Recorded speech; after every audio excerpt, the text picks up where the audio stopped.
La explicación de las formas de la interacción social por Diana Silva, Kelly Gómez, Gustavo Grueso y Andrés Rey. Las teorías de la interacción social en sociología ofrecen una variada comprensión de cómo los individuos se relacionan entre sí y cómo estas relaciones dan forma a la sociedad. A través de un análisis de las categorías como son el ritual, desarrollada por Emile Durkheim, la intersubjetividad de George Smith, las cadenas de interacción y emociones de Randall Collins y la creatividad y contingencia de Hans Joss, presentaremos las ideas principales de sus planteamientos y su importancia para explicar la interacción social. Cordial saludo, compañeros y compañeras y tutora. Mi nombre es Kelly Gómez y yo les voy a presentar la parte de cadenas de interacción y emociones del autor Randall Collins.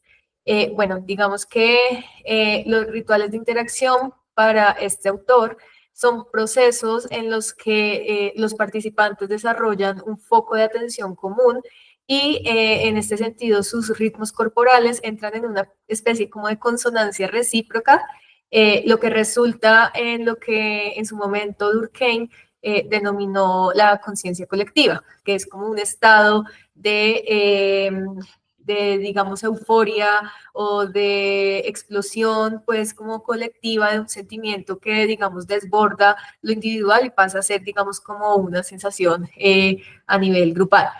Entonces, esta conciencia comprende una experiencia emocional compartida entre el grupo de personas a partir pues, de este foco de atención.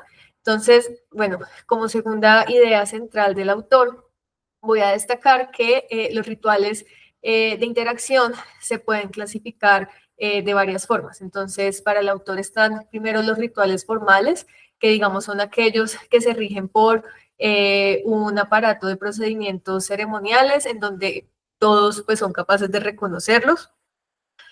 Por otro lado están los rituales naturales, que el autor se refiere a estos rituales como interacciones que generan un foco de atención compartido y consonancia emocional sin necesidad pues, de toda esta protocolaridad de los rituales formales.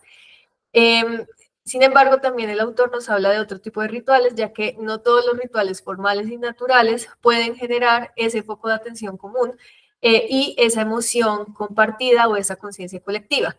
Entonces, aquí entramos a ver lo que son los rituales fallidos y podemos decir que los rituales formales tienden a ser fallidos porque se anuncian públicamente y todo el mundo entiende con qué fin se celebra, por lo que generan, digamos, como un bajo nivel de efervescencia colectiva. En ese caso podemos ver, por ejemplo, como ejemplo, las concentraciones políticas que no tienen gran acogida, algunas movilizaciones que de pronto se llaman públicamente y no tienen como ese alcance en población pues esperado, ese tipo de ejemplos. Por otro lado están los rituales vacíos, que son aquellos donde hay una ausencia, digamos, total de un foco común, un foco pues que origine y sea el detonante pues de esa conciencia colectiva. Y por último tenemos los rituales forzados, que son aquellos en donde se obliga a los individuos a fingir una participación sincera y entusiasta, por lo que resultan ser agotadores para quienes participan en ellos, porque digamos como son forzados, pues la gente nunca deja de sentirlos de esa manera y normalmente las personas que participan en estos rituales pues asumen la carga de hacer que funcionen, lo que genera, según Collins, una fatiga de interacción. En este caso, pues tenemos el ejemplo de ser anfitriona de una fiesta, con donde, digamos, estás haciendo todo este esfuerzo por hacer que funcione el ritual, pero pues en realidad es algo muy forzado y nunca deja de verse, digamos, forzado. Y dice el autor, puede que funcione, así como puede, pues que no, que tienda a ser más bien un ritual fallido. Y bueno, y por último resalto del autor que la corporalidad es esencial para que se produzcan, digamos, los rituales de interacción y se llegue a esa conciencia colectiva, porque, digamos, en palabras del autor, para conseguir compartir plenamente la sensación de exaltación, uno busca sobre todo el sonido de la multitud. Y en esto podemos decir como gran ejemplo de estos rituales de interacción los eventos deportivos, donde se genera, digamos, a partir de este simbolismo que se crea con los equipos de fútbol o con los equipos de baloncesto o con los equipos de cualquier deporte, como esa unión y esa efervescencia del momento de ver, digamos, este símbolo, que sería en este caso los equipos, estar, digamos, desempeñando ese rol, y si se gana, entonces está como toda esta euforia y este sentimiento, digamos, compartido por una gran multitud de personas que participan en este ritual, que se genera pues de manera muy espontánea y no es de ninguna manera pues forzado. Emile Durkheim consideraba que los rituales desempeñaban un papel fundamental en la sociedad. Sus ideas claves sobre los rituales incluyen: primero, expresión de la solidaridad social. Durkheim sostenía que los rituales son expresiones colectivas que refuerzan los lazos sociales y fomentan un sentido de pertenencia. Al participar en rituales, los individuos reafirman su conexión con el grupo y sus valores compartidos. Segundo, refuerzo de las creencias colectivas. Los rituales sirven para reafirmar y mantener las creencias y valores fundamentales de una sociedad. A través de la acción ritual, las creencias se vuelven tangibles y se transmiten de generación en generación. Tercero, distinción entre lo sagrado y lo profano.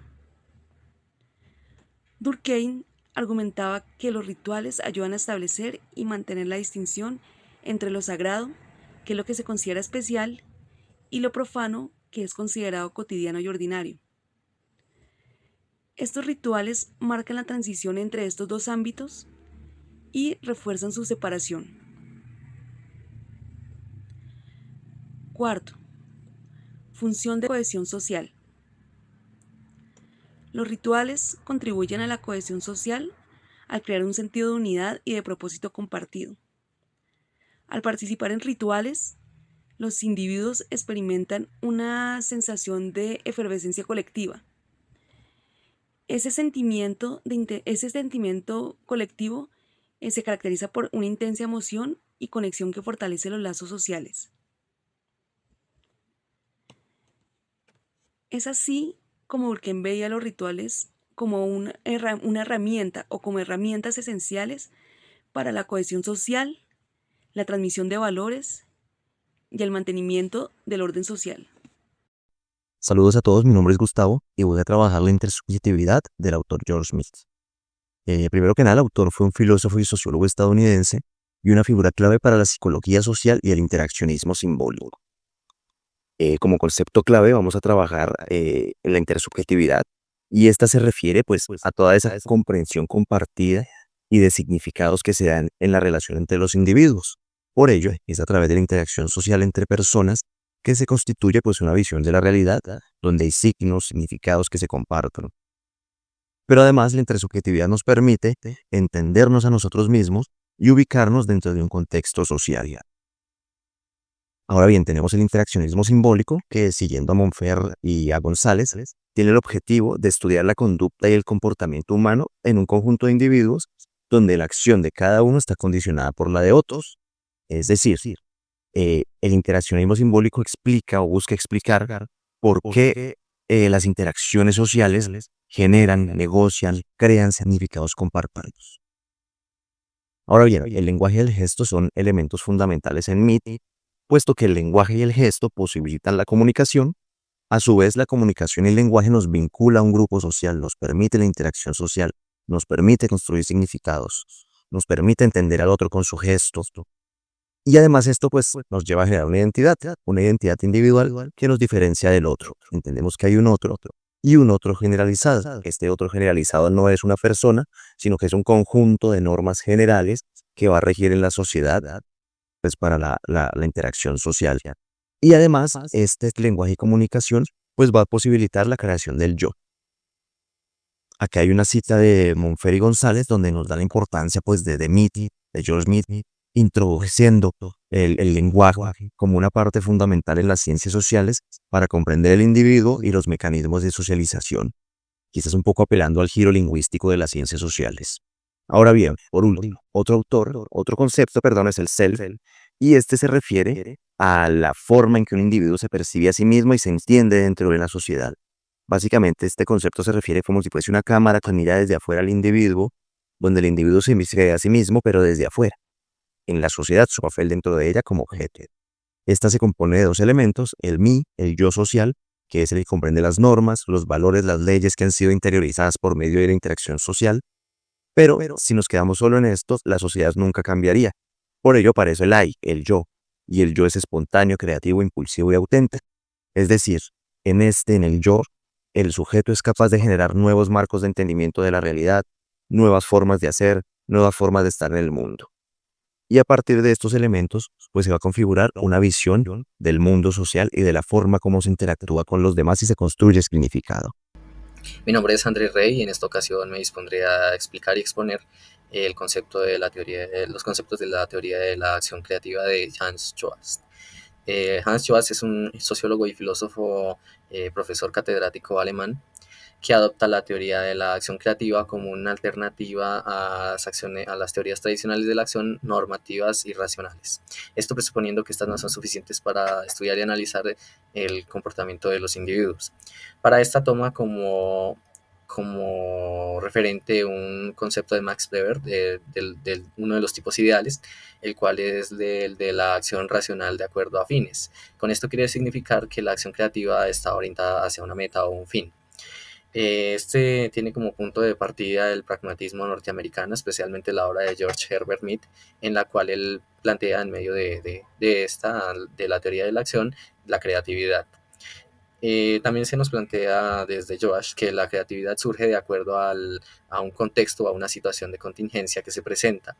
Esto quiere decir que no es totalmente libre, sino que está situada en un contexto o una situación que surge inesperadamente. También nos plantea el concepto de la interacción y sociabilidad primaria, que surge a edades muy tempranas o desde la infancia. Como ejemplo de esto podríamos encontrar los símbolos que aprenden los niños para interactuar desde edades muy tempranas, sin necesidad de la comunicación verbal. La creatividad además es una cualidad inherente a toda acción humana, según Josh, ya que aunque realicemos actividades muy cotidianas todos los días, siempre habrá aunque sea una pequeña acción que sea novedosa. La importancia de la teoría de la acción creativa nos puede significar demasiado, ya que abarca aspectos que las otras teorías mencionadas anteriormente no abarca, de acuerdo a sus limitaciones o presuposiciones de que toda acción humana estaba totalmente premeditada. Entonces no daba paso a la novedad o a la creatividad. También nos permite observar el cambio que emerge en los contextos sociales. Un ejemplo muy claro y significativo de esto podría ser la modalidad de estudio virtual y a distancia, adoptada más firmemente debido a la problemática global de la pandemia, ya que antes se utilizaban comúnmente los modelos tradicionales de educación presencial. Nos permite dar cuenta de cómo las personas son capaces de reconstruir su percepción y reorganizar sus acciones en momentos críticos para dar solución a ciertas problemáticas. Como un ejemplo muy significativo, podríamos encontrar un ritual de interacción, como puede ser una fiesta familiar, en la que teníamos todo premeditado, la comida y todo calculada. Llegan más participantes de los esperados y debemos dar paso a una acción utilizando la creatividad para resolver este problema. Bueno, y para finalizar la exposición, tenemos dos conclusiones generales de todo el ejercicio realizado. La primera se refiere a que las teorías de la interacción social proporcionan herramientas valiosas para comprender la complejidad de la vida social, reconociendo así que las relaciones humanas son fluidas y están en constante cambio, ya que las personas se relacionan entre sí en diferentes contextos, adaptando sus comportamientos y construyendo nuevas formas de interacción a medida que estas relaciones se desarrollan. Por otro lado, tenemos de conclusión que estas teorías ofrecen una visión multidimensional sobre las formas de interacción social y de cómo mantienen las sociedades su estabilidad y cohesión desde diferentes enfoques que se complementan entre sí a través de procesos simbólicos, emocionales y creativos. Eso, digamos, sería todo. La bibliografía que consultamos para realizar la actividad, pues es esta que se está mostrando en pantalla y bueno, muchas gracias por la atención.